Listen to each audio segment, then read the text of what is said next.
Детская команда по хоккею с мячом «Строитель-2011» завоевала серебряные медали фестиваля зимних видов спорта «Юный динамовец» в Архангельске.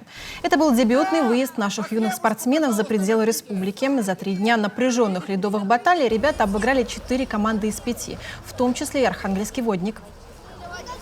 Проверили свои силы, все у нас в принципе получилось. Сыграли с командой «Водника», которая будет у нас постоянным соперником в дальнейших соревнованиях. Проверили, как мы выглядим на его фоне. Все, в принципе, пока все хорошо. Хочу просто порадоваться за своего племянника. У меня играет Владик Жарук, 11-й год. Владик, иди-ка сюда, вот мой любимый племянничек. Он молодец у меня, самый лучший.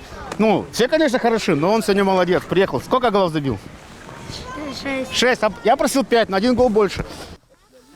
Сейчас команда надеется побыстрее выйти на большой лед республиканского стадиона. Все-таки хоккейная коробка для них уже тесновата.